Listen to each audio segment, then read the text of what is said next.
Get started. Welcome to HAO Colloquium. Today we are happy to have Dr. Sarah Jaeggli here from Montana State University. Sarah did her undergraduate work at the University of Arizona, Tucson, and got her master and PhD degree in astronomy from the University of Hawaii. Since then, she has been at Montana State University as a postdoc researcher, and where she works on the IRIS team. And her research interests include sunspot evolution, instrument development, and also astronomical polarimetry. And today she's going to discuss a multi-instrument study of a very strong magnetic feature on the sun. Thank you. So this is very similar to work I presented at the IAU Symposium just recently in December in Costa Rica. And so if you were there, you might recall some of my discussion, but it's a little bit expanded from that talk. So I have a lot of people to thank about interacting on this data set with. Mostly I've taken this data set and presented it to people and said, what does this mean? And they've said some useful things and some things that weren't useful, and I've put it all together in this talk. So I'm talking about this very interesting strong magnetic feature in NOAA 11035. That was a sunspot that appeared in 2009. That was during my thesis work. I observed it on the Dunn Solar Telescope. So it was a very rapidly emerging region around December 14 and 15 in 2009, December. So it was a very early in solar cycle 24. So it was at high latitude and had a large tilt, which is all good and in accordance with Joy's law. It also had a highly sheared magnetic configuration, so the positive and negative polarities started out very close to each other and sort of pulled out in a line parallel to one another. And it produced several small flares and decayed as it reached the limb on December 20th. So it just lasted a few days on the sun.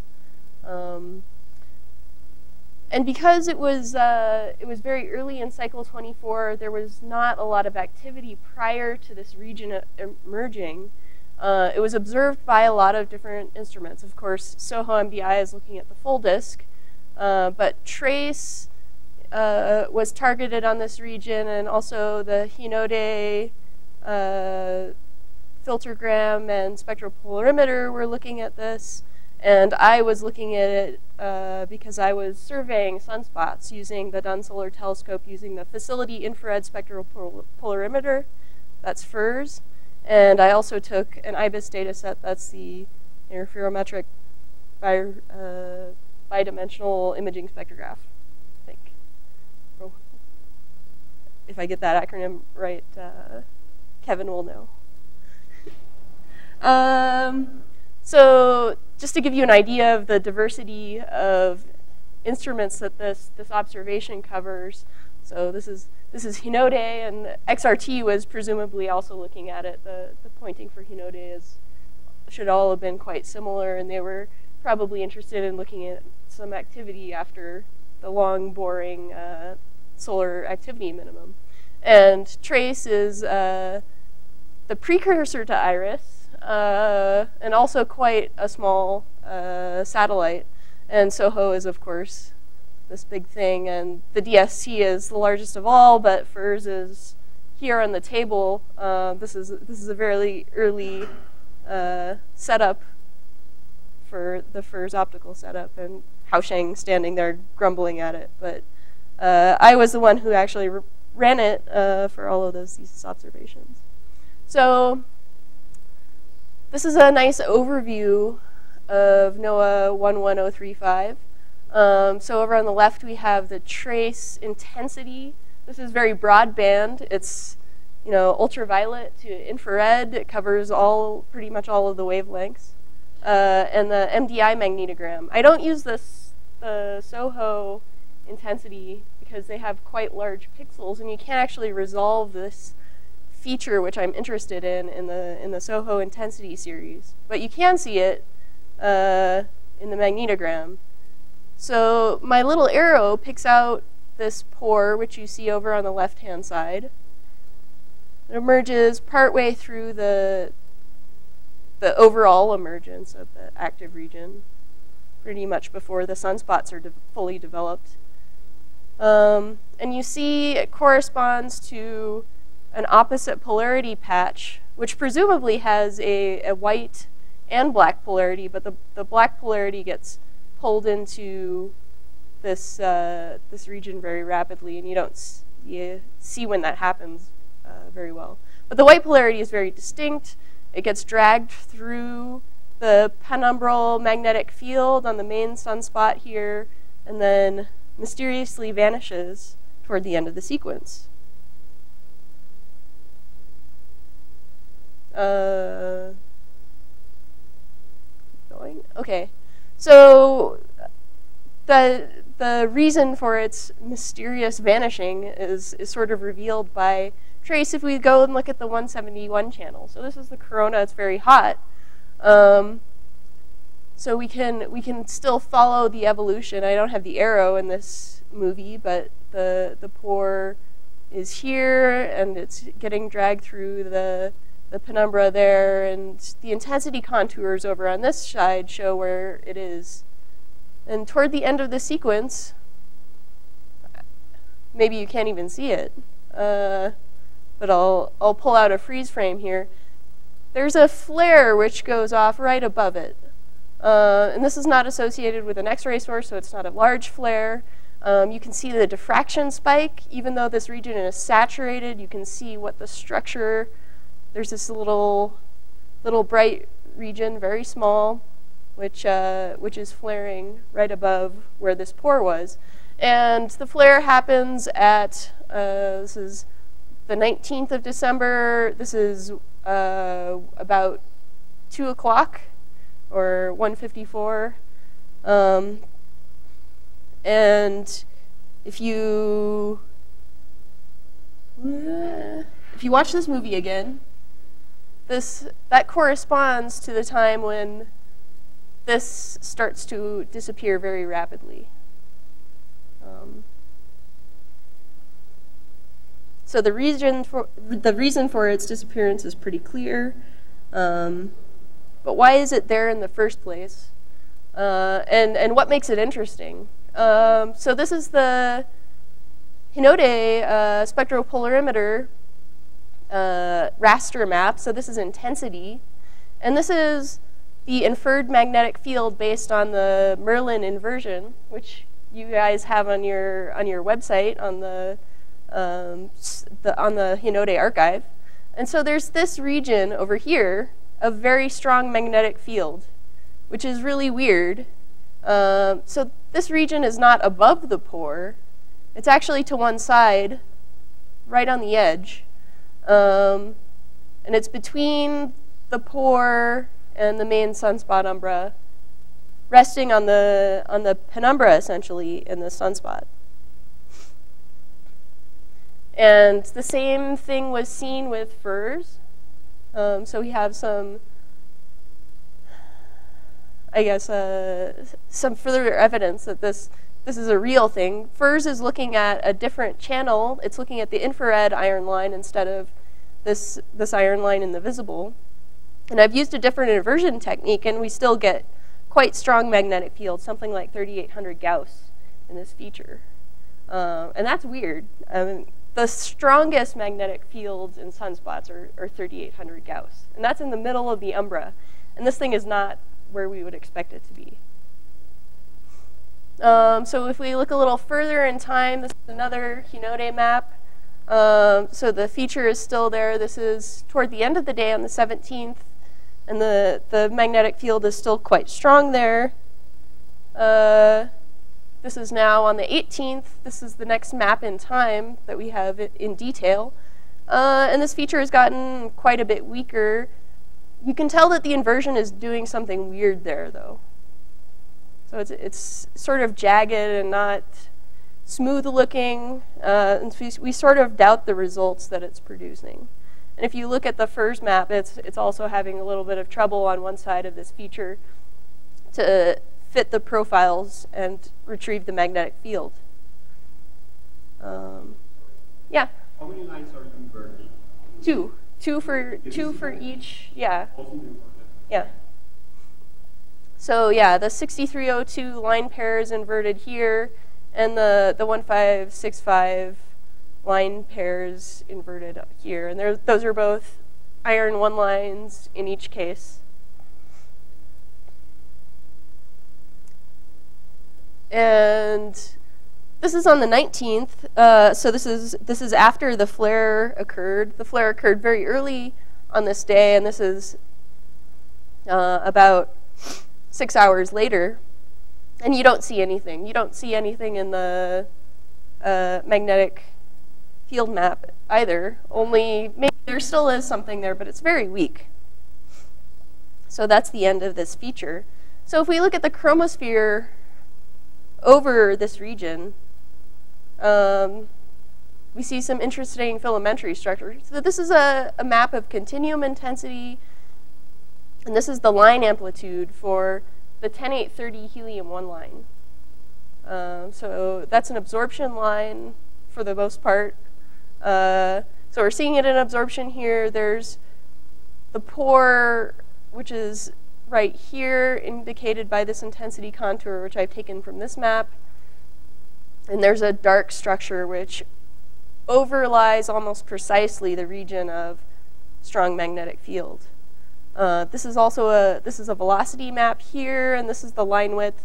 I don't know that there's anything very interesting in velocity, although there's a blue shifted region here, which is not quite over this region. It's a little bit offset to one side. And the line width doesn't seem to indicate that there's anything really unusual going on there. But there is optically thick structure. And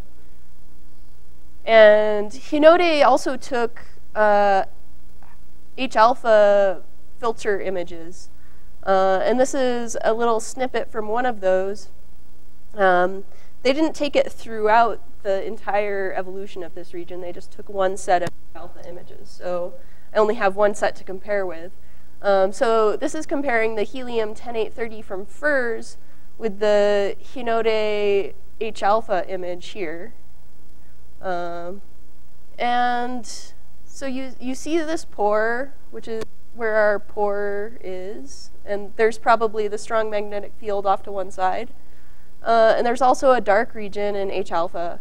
And you see another dark region in 10830, which roughly correspond. So it stands to reason that in the previous image, if we had had H-alpha data, there might also be a very strong absorption in H-alpha over that region. So now the major questions about this. Is this measurement of the magnetic field real? Are we really measuring 3800 Gauss in this feature, or is there some velocity shifted component that is making us think that this is 3800 Gauss when it is in fact not? So can we tell if the analysis is doing something consistently wrong? If the magnetic field really is this strong in the feature, is that a problem? And then what's really going on to produce a strong field, if that is the case? And can we see this kind of feature in other regions? And maybe you'll be able to help me with that last question, because I haven't seen any other features that are like this. So first of all, is this measurement real? Are the inversion results accurate, and can the inversions lie consistently? Of course they can. Well, so inversions, for spectral polarimetry of the sun particularly, are just glorified line fitting, at least when we use a Milne-Eddington inversion. So we're essentially fitting profiles to the Stokes I, Q, U, and V components as a function of wavelength for a certain position on the sun. We put it into a black box, which is our Milne-Eddington inversion, and crank the crank and get out magnetic field vectors. So this is magnetic field strength, inclination, and azimuth angle. So that's the basic inversion. I've written my own inversion code, and that's what I've used to do further analysis on this set of data. So it's called 2CMO. It's a two-component magneto-optical inversion code, at least. It hadn't really earned its two-component name when I named it. So originally, it just did a single magnetic component and maybe a quiet sun or stray light component. But now I've added on the ability to do two magnetic components or two magnetic components and stray light. So when you're using two magnetic components for an inversion technique, you add a lot more parameters. So this is the basic set of parameters. So we have the source function, the continuum, the source function gradient. Excuse me. Maybe I'll have a drink of tea.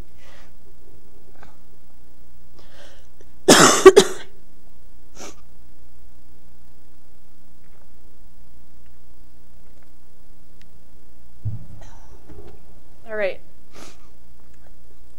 So we have the source function gradient, a wavelength for our line, the Doppler width, a damping parameter, the line to continuum absorption ratio,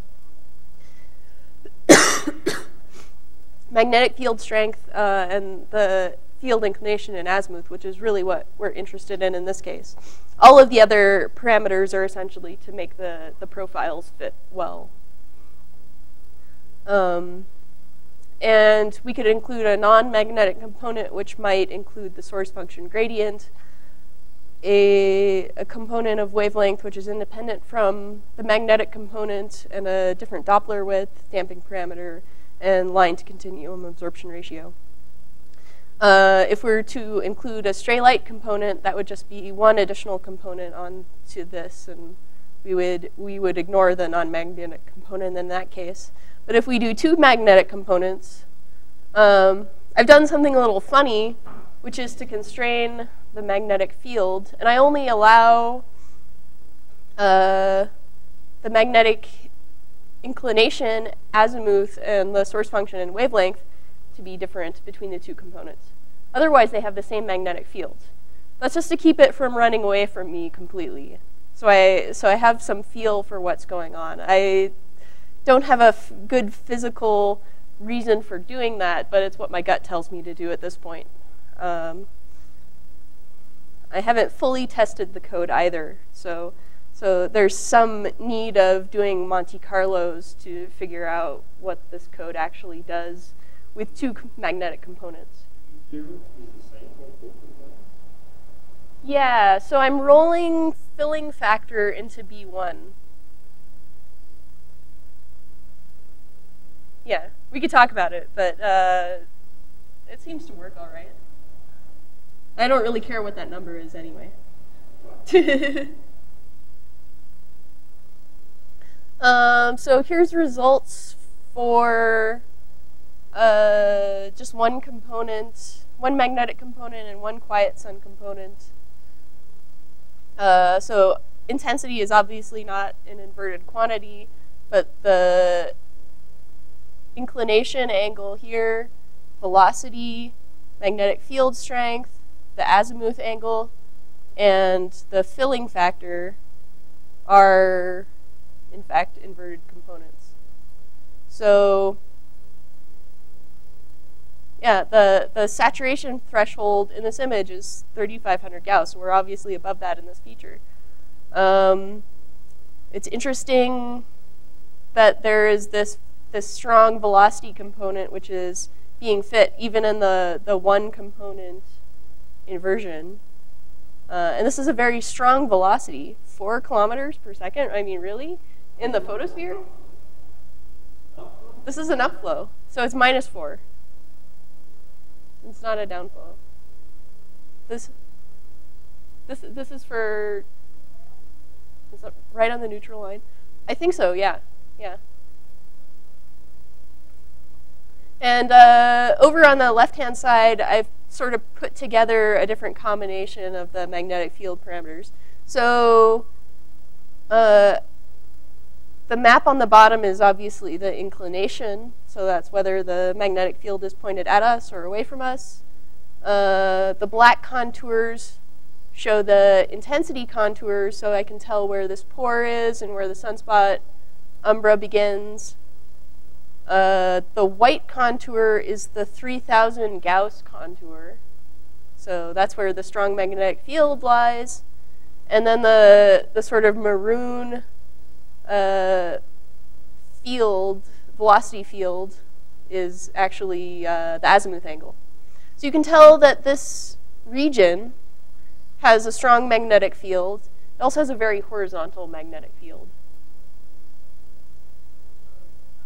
Yeah? What is the inclination in the thing that you are calling for? Inclination. So yeah, we're over in this region. I think it should be around 0, but we're actually, this is the line of sight inclination. I haven't done a disambiguation. So this is not inclination relative to the solar surface. It's relative to the observer. But I think, yeah, I think it is quite horizontal.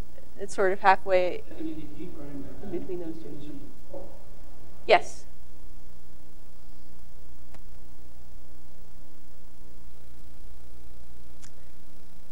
So if we go and look at some of these profiles in detail, they're suspiciously not symmetric and not anti-symmetric. So Stokes Q and U profile should be symmetric about the line core, and Stokes V is generally anti-symmetric about the line core. But if we have a mixing of different components along the line of sight, we can get more complicated profiles. And so the colored lines here show the inversion fitting, trying to figure out what these profiles look like. And the parameters derived are up here. So there's magnetic field strength, inclination, azimuth, and the velocity. And so this is for a variety of different points around the sunspot. I've picked one in the pore, which is the cyan, I guess. So that has a fairly believable looking fit and fairly nice looking profiles. Quiet sun is obviously just flat in terms of the Q, U, and V, but the I is fitted quite well by the inversion code. But when you get to these other weird profiles, there's this orange one has a very high field strength. This sort of lime green one has a very high velocity, as well as a large splitting apparently, and this maroon one has a very asymmetric kind of profile. So it doesn't do, especially for these lime green and orange profiles, it's not doing a very good job of fitting Stokes V, because it just doesn't have the physics in the model in order to do that.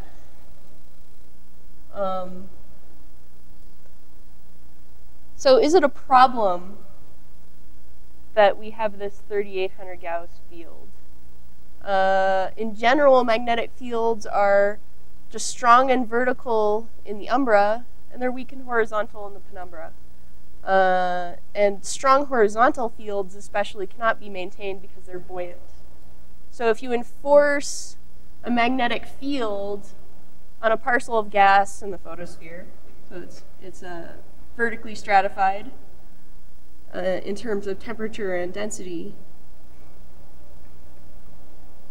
so we're going to have a higher pressure inside this parcel of gas because the magnetic field exerts a pressure. So it'll tend to expand.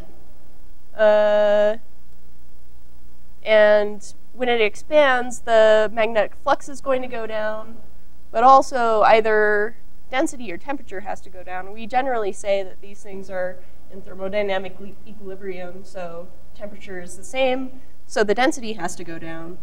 And if that's the case, it's going to float away. So if we want to make this thing pressure balanced, we have to actually put it pretty deep down in the photosphere. So 3800 Gauss corresponds to an equivalent pressure of 5.7 times 10 to the 5 dynes per square centimeter. And in the Spruit convective model, if you go look at where that is, it's about 375 kilometers below tau equal 1, which isn't unreasonable. I mean, we have the Wilson depression in sunspots, which allows us to see deeper into the solar atmosphere inside a sunspot umbra. And that's something like 500 kilometers at the most. But we're not actually looking in a sunspot umbra, so maybe that isn't very reasonable. But let's think about it from first principles in terms of the magnetostatic equilibrium. So let's say we have a horizontal magnetic ribbon. So this is the magnetic ribbon. It's just rectangular. It extends off in both directions.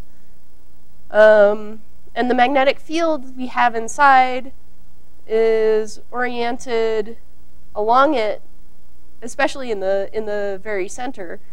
But over on the edges, it's vertical and flips over on the other side. So our Bx goes up to a value and then back down, sort of like a Gaussian, and our Bz goes from a positive value to the negative value across the across the length of the ribbon.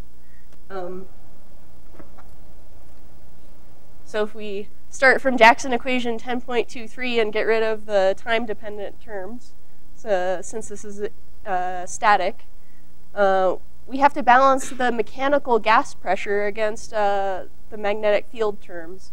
So we have a magnetic pressure term, which is B squared here, and a curvature term here.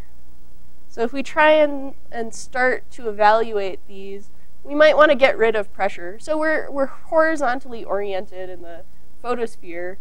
We're just going to say gas can enter and leave through the ends, and it's in pressure equilibrium.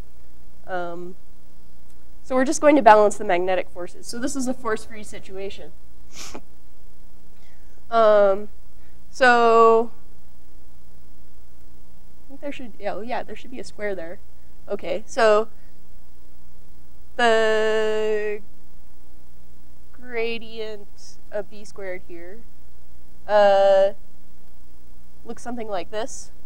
So we're just considering the x and z components, and then this term looks something like this, since we're also considering just the x and z components, and there's no dependence on bz, or there's no dy or dz terms that last through here. So we just have this term. So if we integrate both of those over the domain, and we're paying attention to what happens at x equals 0 at the center of the ribbon where the magnetic field is strongest and most horizontal, we can do these integrals. Because the situation is symmetric, you can split these into two halves, and that seems to make a little bit more sense to me, at least. And then get out, let's see, so bz actually at x equals 0 is 0, so we can cancel out that term. We just have to worry about bx squared. Right. And then the magnetic tension term, so dbx dx, since bx is essentially a Gaussian as a function of x, is anti-symmetric, so the integral of it is 0. And so we just have to worry about the bz term here. And again, we can split it into two parts and evaluate it. And what we get out in the end is that bx and delta bz have to be equal for it to be in equilibrium. So if we take a slice over our region, so this is the magnetic field map, and we're just taking this slice through the region, and look at the magnetic field strength as a function of distance, we can see that, well, the horizontal component comes to a peak at about 4,000 Gauss. The vertical component goes from about 2,000 Gauss to minus 2,000 Gauss. So this thing can be in equilibrium on its own. The tension force and the magnetic force are sufficient to balance each other without even considering gas pressure. So this strong magnetic field can be a real thing. So now what's going on in this region? Does this have something to do with reconnection? Just to review our results, I guess I didn't actually talk about the two-component inversion. And maybe my slide got skipped over.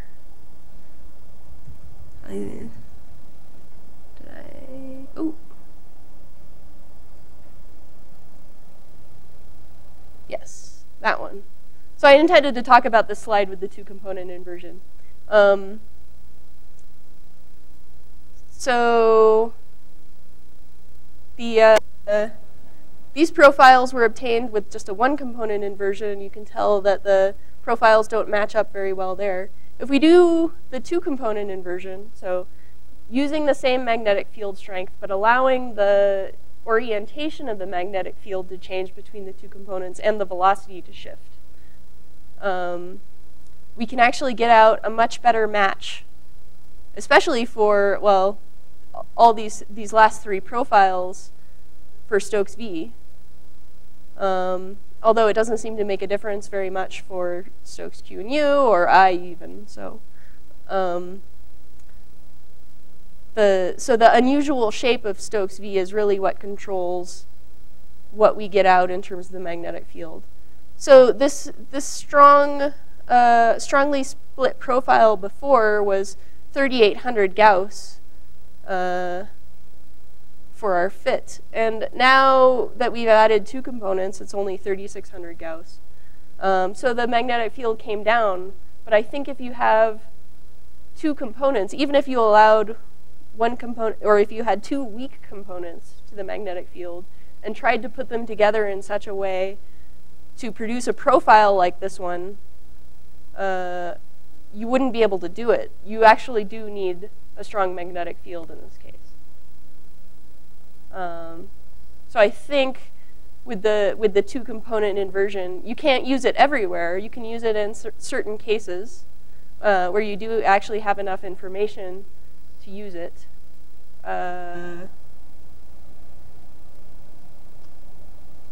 But you still need a strong magnetic field component. You can't reproduce those profiles with a weak magnetic field. Ask a question? Yeah. So is the reduced considerably better at the second case? I would assume so, but I haven't actually looked at it. I'm going back through these, back to wherever I was. Okay, so what is going on in this region? So we have something that's probably 36 or 3,800 Gauss. It doesn't really matter what you say. The magnetic tension and magnetic pressure forces just need to be sufficient to balance each other. And I think as long as you do have that magnetic field that flips over across the pore and into the sunspot, since you're on this polarity inversion line, you do have sufficient magnetic tension to constrain the strong magnetic field there. So when I did do the one component and two components magnetic field inversions, for one component, it had a very strong velocity, and the other one had a actually smaller velocity and was more horizontal, whereas the high velocity component was a more vertical magnetic field component. And remember from the beginning that there's this optically thick structure shown by H alpha and helium 10830, which is above the pore in the chromosphere.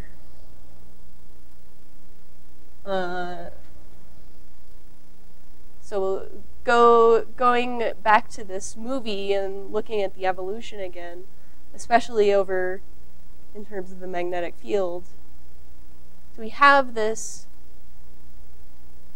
thing, which is probably starting out as a bipole, emerging into the black flux here, where it forms into the leading sunspot.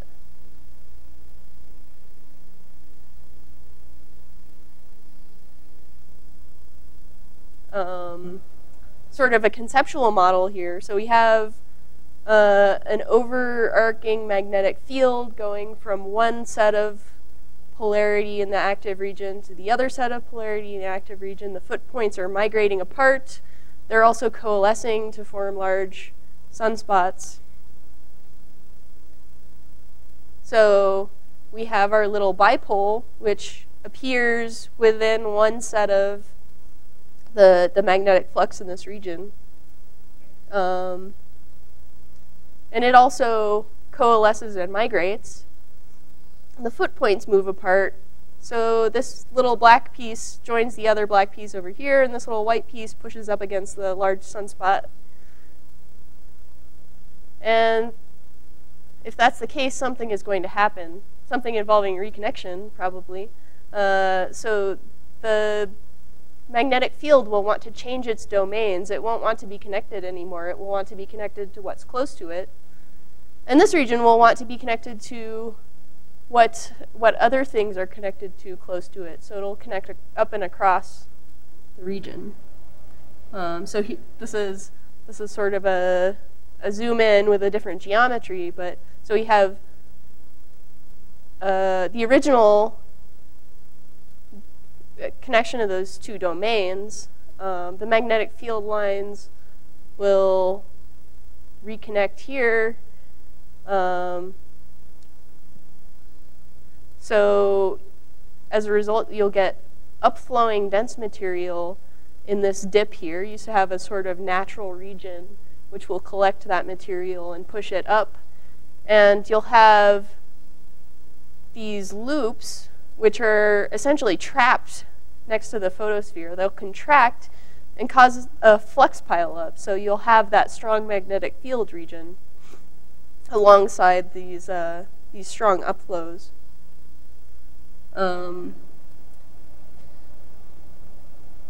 So I think because this region persists for such a long time, there must be some kind of slow continuous reconnection happening. And it's in the photosphere because the velocities there are large.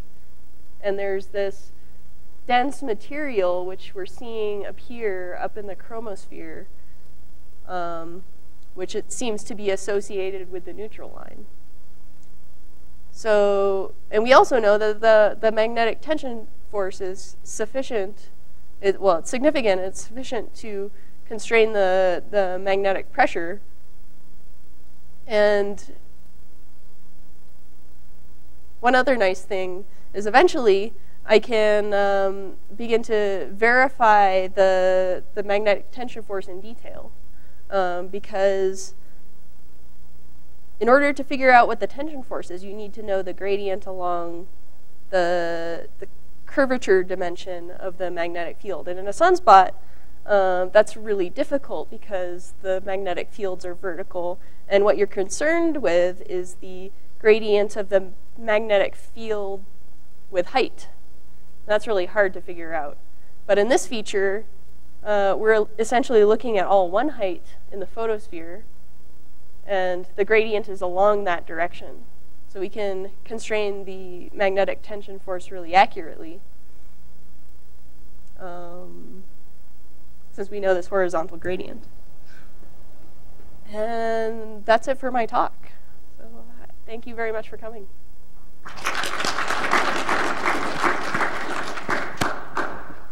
It's for Sarah. I have a quick basic question. Oh. You didn't see any downflows or submergence in these features at any point during the evolution? No, there's not really a signature of downflow there. I don't know about submergence. I'd have to look at the. Yeah, yeah. But as I said before, I don't like to think of things submerging. It's really hard to do, hard to submerge magnetic fields. Well, I think I agree with your interpretation. I think that neutral line is a U-loop going up, reconnecting. And I think this more look like a delta spot. Wouldn't you say that's a classic delta spot? I mean, that strong horizontal field is actually the boundary between Yeah, that's right. But isn't you can look at other delta spots and you don't see features like this. But isn't supposedly, I read a very old paper by Ziren and Tang, I think, Fang. I think they say that in delta spots, the strongest field tend to be the bound in the horizontal part, where between the two polarities in the delta spot. Isn't that true?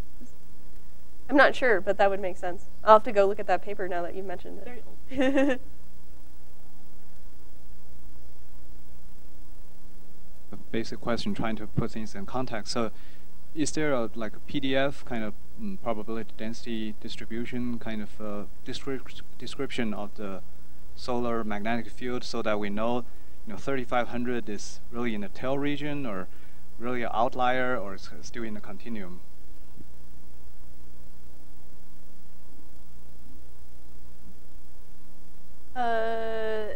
I feel like it's very unusual for this kind of feature. There's studies of the peak magnetic field strength within sunspot umbras, tracking that with time. So there's obviously statistics on what those numbers are. But you wouldn't see this if you were looking just at the umbra. So I'm not sure. I'm really interested to see if there's other features like this, but I don't know.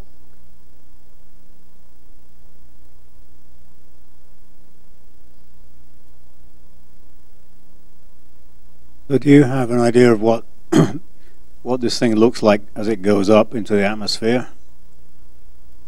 What which looks like? So the emergence of this thing is being shot up into the atmosphere. I mean, is this going to be looking like a plasmoid going up, or what is it? And should you into the chromospheric structure? Yeah, and the corona. I'm not sure because I only have two 10-830 scans and one set of H alpha images. I guess I do also have the whatever XRT got and the coronal imaging from trace. Based on trace, you actually see this very dark filament over that region. There's a lot of activity that's going on around it, but there's a little dark feature which seems to correspond with where we saw the H alpha being dark.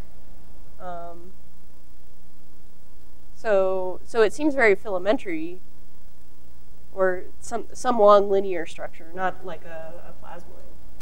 I also was intrigued by the fact that you seem to see this very rapid upflow wrapped around this thing. So that it's interesting to me to wonder whether that's cause or effect.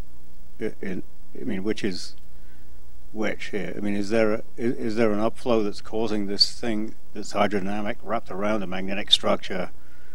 Or is the upflow caused by this thing somehow? I mean, have you thought about that? I would say that that's a direct result of the reconnection process that's going on.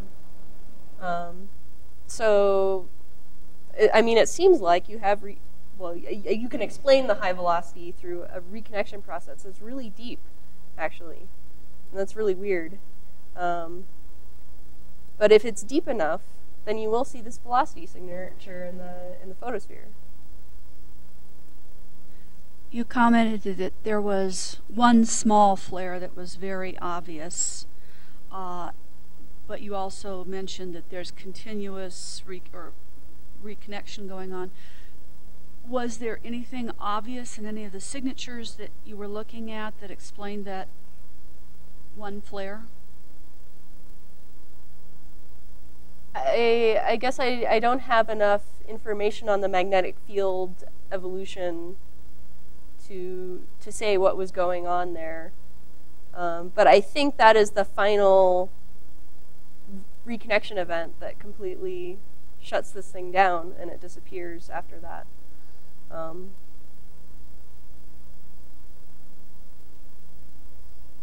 But that probably doesn't answer your question very well. Yeah, I'm not a solar physicist type, so it's a little hard for me to understand or to know, just what kinds of things you should know and what kinds of things have to be still conjecture. Yeah, it would be nice to know. I have all the just a handful of the Hinode maps along with the FIRS maps, and if I had those sort of continuously throughout the observation, we might be able to link up what was going on with the magnetic field and what happened when that final flare went off, and then afterwards. But I don't have enough information at this point.